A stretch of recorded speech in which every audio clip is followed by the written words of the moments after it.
¿Qué tal, familia de fe? Esta mañana me gozo en acompañarles con el devocional basado en el último párrafo del Salmo 119. Y es que a través de 21 estrofas del Salmo 119 hemos seguido el corazón de David al verlo celebrar su amor por la palabra de Dios.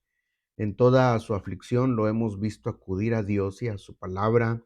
Hemos visto cómo su relación se hizo más profunda y más fuerte. Ahora llegamos a la última estrofa y nuestro énfasis desde un principio ha sido que podamos ver este salmo como un modelo de cómo desarrollar una relación con el libro viviente para que podamos conocer mejor al Dios viviente. Todo este salmo nos ofrece un estudio sobre la vida de oración de David, pero si tuviéramos que resumir la naturaleza de las peticiones que David eleva a Dios, probablemente no podríamos expresarlo de mejor manera que lo que nos dicen los primeros dos versículos de este último párrafo. Y sus peticiones son: dame entendimiento y líbrame. Para seguir el ejemplo de David, nuestra oración diaria debe ocuparse de dos asuntos apremiantes. Uno, tener dominio de la palabra, y dos, dominio de las situaciones de la vida. Quiero hacerte dos preguntas. ¿Cuántas veces pides tener un dominio claro de la palabra de Dios? ¿Y cuánto es tu cooperación con Dios para la respuesta a esa petición? Porque no tiene sentido pedirle a Dios que te otorgue entendimiento conforme a su palabra si no estás dispuesto a invertir tiempo en el estudio de su palabra. La vida de todo creyente está llena de situaciones difíciles de manejar. Algunas pueden haber sido causadas por nuestro propio pecado, mientras que otras podrían hallarse fuera de nuestro control. Sea cual sea el caso, nuestra oración debiera ser que Dios nos otorgue dominio de la situación conforme a su palabra. En los versículos 171 y 172, David alaba a Dios por su palabra, y la palabra de alabanza que eleva no es condicional y no expresa duda. De hecho, es una consideración fiel de la palabra de Dios porque él está convencido que Dios la cumplirá. Él ya puede ver por fe el cumplimiento en su corazón y en su mente, y sabe que alabará a Dios en el día en que lo que ya creyó por fe se torne en realidad. En los siguientes dos versículos encontramos tres elementos recurrentes que forman la base para aplicar toda la verdad divina a nuestras vidas, y son la voluntad del hombre, el camino de Dios y la palabra de Dios. Esos tres elementos deberán encajar entre sí para poder aplicar toda la verdad divina a la realidad cotidiana. Respecto a lo primero, David no tomó sus decisiones como resultado de presión alguna. Él pudo haber tomado la misma decisión que millones de personas han tomado. Pudo haber abandonado la palabra de Dios cuando la vida a su alrededor empezó a desmoronarse.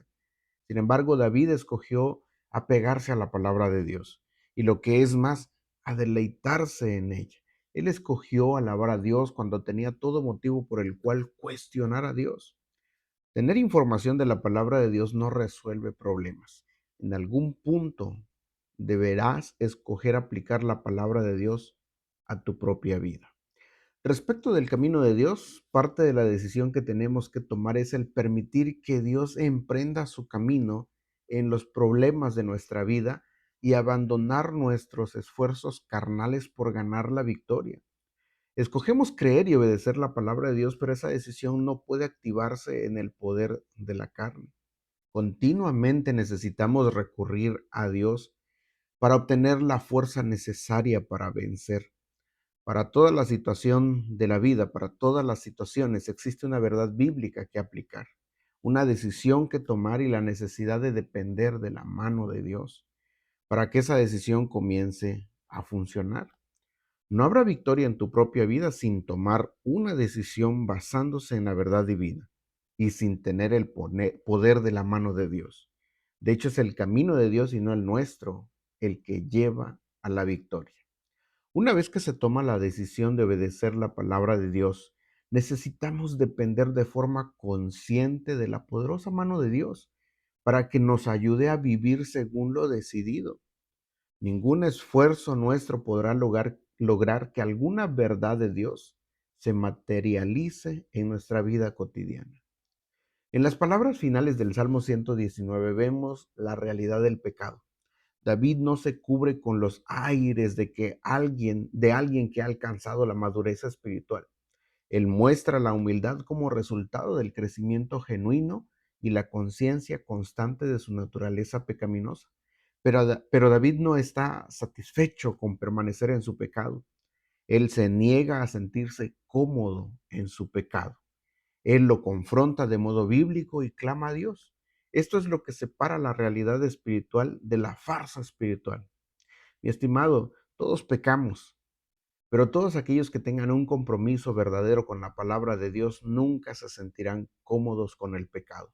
Lo reconocerán y clamarán a Dios para que sea su palabra la que los purifique continuamente. Que tengas un buen día y que Dios te bendiga.